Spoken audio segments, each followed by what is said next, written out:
You know our friend, the ostrich, always burying its head in the sand. But it may surprise you to know that it's actually a myth. The ostrich does not bury its head in the sand. It sleeps standing up, and the perception is that it's burying its head in the sand. So my question to you is, how many myths do we subscribe to every day that we're not even aware of, that impact our relationships, our friends, our family, our coworkers, our customers, our patients, ourselves?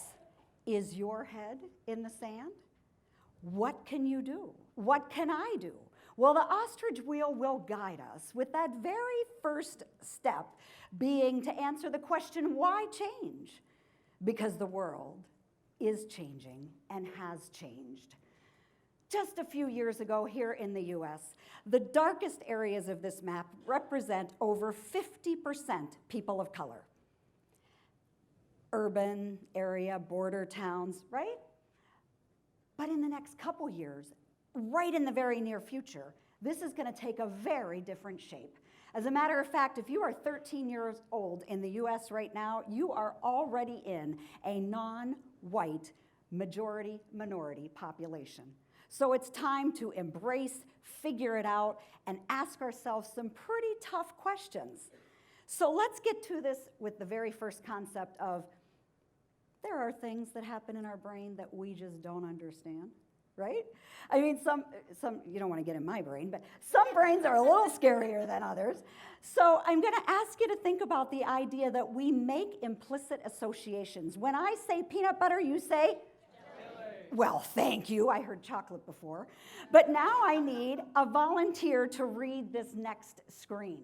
Yes, thank you. Nice and loud. As soon as it pops up, remember, we're timed. Go. According to research at Cambridge University, it doesn't matter in what order the letters in a word are. The only important thing is that the first and the last letter be the right place.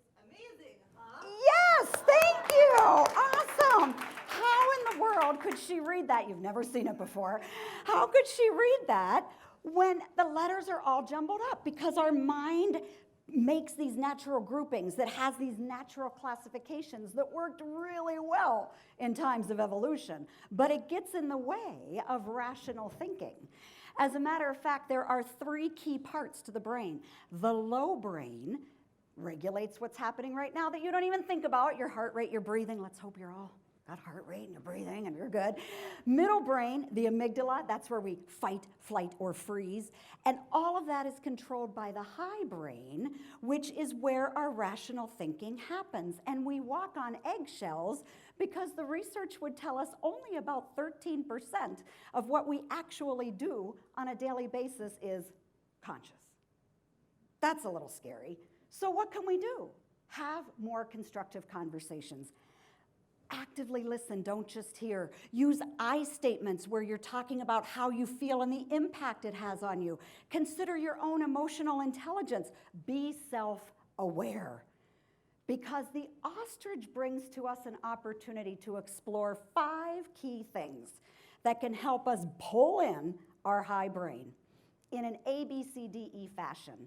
So let's start, of course, with the A, which is to acknowledge unconscious bias. I got it, you got it, we all got it, get over it.